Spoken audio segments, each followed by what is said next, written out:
शून्य का विभाजता का नियम, ठीक है ना। शून्य का विभाजता का नियम आइए देखते हैं बच्चे। लिखा गया है, अगर मैं शून्य की चर्चा करूं आपसे थोड़ी देर के लिए, तो शून्य को अगर हम शून्य से डिवाइड करें, एक कंडीशन, शून्य को हम इस शून्य को छोड़कर किसी संख्या से डिवाइड करें, दूसरी कंडीशन, तीसरी कंडीशन, किसी संख्या को, किसी संख्या को अगर हम शून्य से डिवाइड करें, ये तीन कंडीशन हो सकती है शून्य के साथ। तो अगर मैं कहूं क्या शून्य शून्य से डिवाइड होगा, तो आप डिवाइड करके चेक कर सकते हैं, कर लीजिए डिवाइड, ठीक है ना। शून्य लिखेंगे, शून्य में डिवाइड करेंगे, कितने टाइम्स आएगा, किसी का मन कहेगा 0 टाइम्स ले जाएंगे, तो 0 तो आ ही गया, तब भी 0 ही आएगा। आप 1 टाइम्स ले जाएंगे तब भी क्या आएगा, 0, ये 0 फिर बच जाएगा। आप 9 टाइम्स ले जाएंगे तो फिर 0, फिर 0 बचेगा, ठीक है ना। अर्थात ये नंबर बार बार आएगा, अर्थात ये परिभाषित ही नहीं है। तो शून्य शून्य से डिवाइड नहीं होता है। अगर शून्य को किसी संख्या से डिवाइड किया जाए, चलिए शून्य को किसी संख्या से डिवाइड करते हैं, कितने टाइम से ले चलेंगे। आप ये कहेंगे 5 को हमने वंजा ले जाएंगे, 5 वंजा अर्थात 5 एकम 5, तो ज्यादा हो जाएगा, 0 टाइम्स आएगा, आंसर क्या आएगा 0। आप जितनी भी बार जाएंगे 0 टाइम से ही ले जाएंगे इसको, और कुछ नहीं है, इसका मतलब इसका आंसर क्या आएगा 0, अर्थात शून्य संख्या से क्या होगा, डिवाइड हो जाएगा। लेकिन अगर मैं किसी संख्या को 0 से डिवाइड करूं, कोई संख्या ले लीजिए 7, मैं 0 से डिवाइड करता हूँ, शून्य का अगर हम 7 टाइम्स ले तब भी आंसर क्या आएगा 0, 7 बच गया। 9 टाइम्स ले चलेंगे तो भी 0, ठीक है ना, फिर 7 बच जाएगा बच्चे, अर्थात ये 7 खत्म ही होने वाला नहीं है।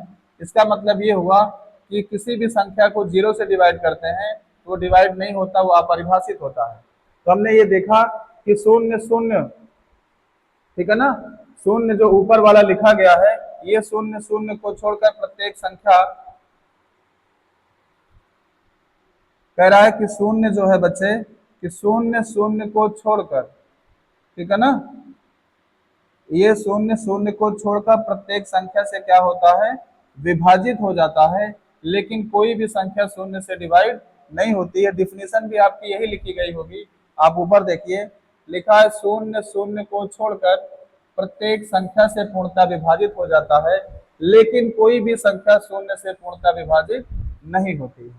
तो इतनी बातों को याद रखें शून्य के लिए, कि शून्य जो, अगर कहीं शून्य लिखा है, अगर पूछा जाएगा शून्य क्या 13 से डिवाइड हो जाएगा, 13 से कट जाएगा, आप क्या कहेंगे, यस सर ये 13 से डिवाइड हो जाएगा। तो शून्य जो होता है, इस शून्य को छोड़कर प्रत्येक संख्या से क्या होता है, डिवाइड हो जाता है। नेक्स्ट चलते हैं बच्चे, एक का नियम अगर पढ़ें, एक का नियम, एक के साथ भी वही काम कर सकते हैं हम लोग, एक को एक से डिवाइड कर सकते हैं, ठीक है ना, एक को हम लोग किसी संख्या से डिवाइड कर सकते हैं, और किसी संख्या को हम लोग किससे डिवाइड कर सकते हैं, एक से डिवाइड कर सकते हैं, ठीक है ना। अगर एक से एक में डिवाइड करेंगे तो डिवाइड हो जाएगा, बिल्कुल डिवाइड हो जाएगा। एक को छोड़कर किसी संख्या से डिवाइड करिए, जैसे 5 से 1 में डिवाइड करें, नहीं डिवाइड होगा, ठीक है ना, ये नहीं कटेगा।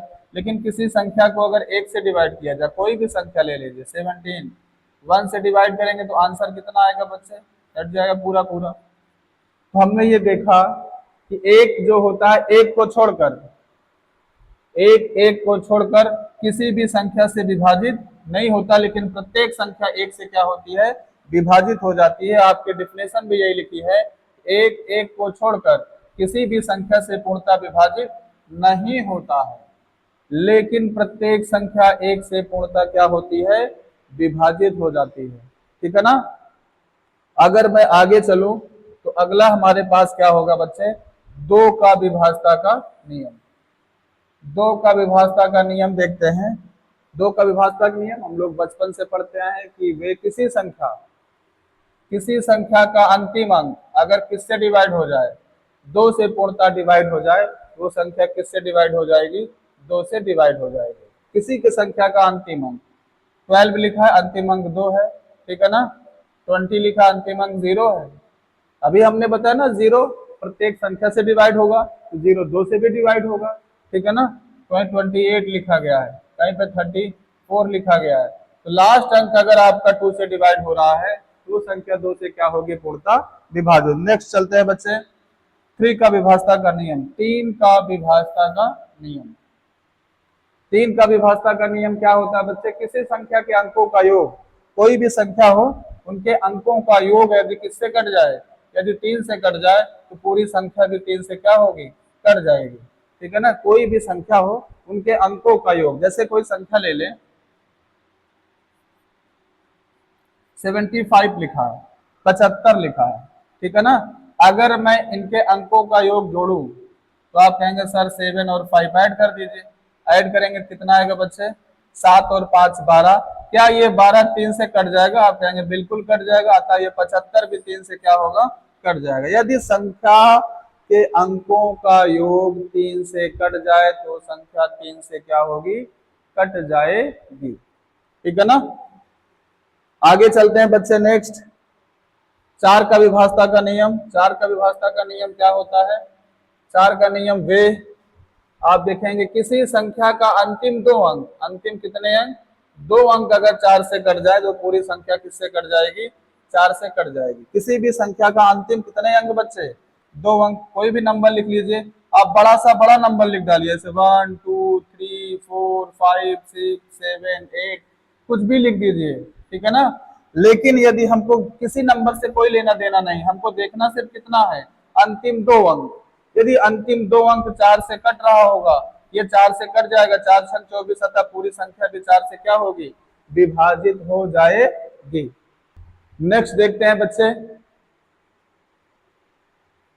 4 के बाद 5 का विभाजता का नियम। 5 का विभाजता का नियम क्या होता है, अगर 5 के विभाजता का नियम बताया जाए आपसे तो 5 का विभाजता का नियम, 5 का विभाजता का नियम क्या कहता है बच्चे, किसी संख्या का अंतिम अंक यदि 0 या 5 हो, ठीक है ना, किसी भी संख्या का अंतिम अंक यदि 0 या 5 हो, वो संख्या 5 से क्या होती है, विभाजित हो जाएगी। 5 से क्या होगी, विभाजित हो जाएगी। जैसे 7, जैसे 5, 15, 225, 100, ठीक है ना, 120, अर्थात जिसके लास्ट में 5 हो बच्चे या तो 0 हो, वे सभी संख्याएं क्या होती हैं, 5 से विभाजित हो जाती हैं। नेक्स्ट देखते हैं 6 का विभाजता का नियम। 6 का विभाजता का नियम क्या होता है बच्चे, 6 का नियम कहता है वे संख्याएं जो 2 और 3 दोनों से कट जाएं, किससे, दोनों से कट जाएं, ऐसी संख्याएं, वे संख्याएं जो होंगी वो किससे कट जाएंगी, 6 से भी पूर्णतः विभाजित होंगी। वे संख्याएं जो 2 और 3 से भी कटे, वे संख्याएं किससे कट जाएंगी, 6 से भी कट जाएंगी। ठीक है ना। तो अगर मैं ये कहूं, जैसे एग्जांपल के लिए मैं ले लूं 12, क्या 12 2 से कट जाएगा, आप कहेंगे यस सर। 12 क्या 3 से कट जाएगा, आप कहेंगे यस सर। अगर कोई संख्या 2 और 3 दोनों से कट रही है, 100% है, वो संख्या किससे कट जाएगी, 6 से भी कट जाएगी। ठीक है ना। तो 7 देखते हैं बच्चे, 7 का विभाजता का नियम। 7 का विभाजता का नियम क्या कहता है, किसी संख्या के इकाई अंक का 2 गुना, कोई भी संख्या हो उसके इकाई अंक का 2 गुना करें, शेष संख्या का अंतर यदि 7 से पूर्णतः विभाजित हो जाता है, वो संख्या क्या होगी, 7 से पूर्णतः क्या हो जाएगी, विभाजित हो जाएगी। ठीक है ना। जैसे एग्जांपल ले लेते हैं, जैसे लिखा गया 119, 119, ठीक है ना। अगर 7 का विभाजता का नियम देखना है, कह रहा इकाई अंक का 2 गुना, 9 का 2 गुना करेंगे, 9 दूना 18, शेष बचा 11, कह रहा उनका अंतर 11 और 8 का अंतर कितना होगा, तो आप कहेंगे सर 7। क्या ये 7 से कट जाएगा, तो आप कहेंगे बिल्कुल कट जाएगा। अगर ये 7 से कट रहा है तो 100% है, ये 119 भी 7 से क्या होगा, पूर्णतः विभाजित होगा। 8 का नियम देखते हैं बच्चे। 8 का नियम क्या कहता है, 8 का नियम कहता है यदि किसी संख्या का अंतिम 3 अंक, अंतिम कितने अंक बच्चे, अंतिम 3 अंक अगर 8 से कट जाए, अंतिम 3 अंक यदि 8 से कट जाए, वो संख्या 8 से क्या होगी, विभाजित हो जाएगी। कहने का मतलब यह है, आप कोई भी बड़ी से बड़ी नंबर लिख लीजिए, 1 2 3 4 5 6 7 8 कुछ भी लिख दीजिए। लेकिन अगर अंतिम अंक जो है, अंतिम अंक अगर आपके पास जो है अंतिम 3 अंक, यदि अंतिम 3 अंक 8 से कट रहा हो, अंतिम 3 अंक कट रहा हो 8 से, ये 8 से कट जाएगा, 8 एकम 8 त्रिक 24, ये 8 से पूरा पूरा कट जाएगा, था ये पूरी संख्या भी 8 से क्या होगी बच्चे, 8 से पूर्णतः विभाजित हो जाएगी। 9 का विभाजता का नियम वही होता है जो बच्चे 3 का पीछे पढ़ के आ रहे हैं। तो 9 का विभाजता का नियम वही जो 3 का होता है कि किसी संख्या के अंकों का योग यदि 9 से कट जाए, पूरी संख्या भी 9 से क्या होगी, कट जाएगी। यदि किसी भी संख्या के अंकों का योग किससे कट जाए, ठीक है ना, अंकों का योग देखते हैं, वही अंक कोई भी ले लीजिए, जैसे मैं अंक ले लेता हूं, ठीक है ना, अंकों का योग, आइए अंकों को जोड़ते हैं। अगर अंकों को जोड़ा जाए तो 6 और 3 6 प्लस 3 प्लस 4 प्लस 5, चलिए जोड़िए, 6 और 3 बच्चे कितना हुआ 9, ठीक है ना, 5 और 4 कितना हुआ 9, 9 में 9 जोड़ेंगे तो 18, क्या ये 18 9 से कट जाएगा, आप कहेंगे बिल्कुल कट जाएगा, तो ये पूरी संख्या भी 9 से क्या होगी, कट जाएगी। यदि अंकों का योग 9 से कट है, पूरी संख्या भी 9 से कट जाएगी। नेक्स्ट की चर्चा करते हैं जिसका नाम है 10 का विभाजता का नियम। 10 का नियम बच्चे आप लोग कुछ खास नहीं होता है, 10 का नियम वही है, यदि किसी संख्या के अंतिम अंक क्या हो, 0 हो, तो वो संख्या 10 से कट जाएगी। जिसका अंतिम अंक क्या हो जाए 0, जैसे 10 20 30, अंतिम अंक क्या होना चाहिए 0, वो संख्या क्या होती है 10 से पूर्णतः विभाजित हो जाती है। नेक्स्ट चलते हैं 11 का विभाजता का नियम। 11 का विभाजता का नियम क्या होगा बच्चे, यदि किसी संख्या के सम और विषम स्थानों का योग, सम और विषम क्या बच्चे, सम और विषम स्थानों के अंकों का योग का अंतर यदि 11 से क्या हो जाए बच्चे, 11 से पूर्णतः विभाजित हो जाए, वो संख्या 11 से क्या हो जाएगी, पूर्णतः विभाजित हो जाएगी। एग्जाम्पल जैसे कोई भी नंबर ले लीजिए आप, कोई भी नंबर, ठीक है ना, जैसे हमारे पास है 1331, ठीक है ना, उसने कहा सम और विषम स्थान, सम का मतलब हुआ जैसे नंबरिंग करिए 1 2 3 4, तो सम स्थान 2 और 4 है, विषम स्थान 1 और 3 है, ठीक है ना, तो 2 और इसको जोड़ लीजिए और इसको जोड़ लीजिए, 3 और 1 4, 3 और 1 4, उनका अंतर, उनका गैप कितना हो गया 0, क्या 0 11 से कट जाएगा, आप कहेंगे बिल्कुल कट जाएगा। यदि सम और विषम स्थानों के अंकों का योग का अंतर अगर 11 से कट रहा है, पूरी संख्या भी 11 से क्या होगी बच्चे, डिवाइड हो जाएगी, ठीक है ना, ये याद रखेंगे। या आप ऐसा याद कर लीजिए, ना डिफिनेशन याद करिए, एक एक गिनती छोड़ के जोड़ लीजिए ऊपर, एक गिनती छोड़ के नीचे जोड़ लीजिए, उनका डिफरेंट 0, अतः वो संख्या 11 से कट जाएगी।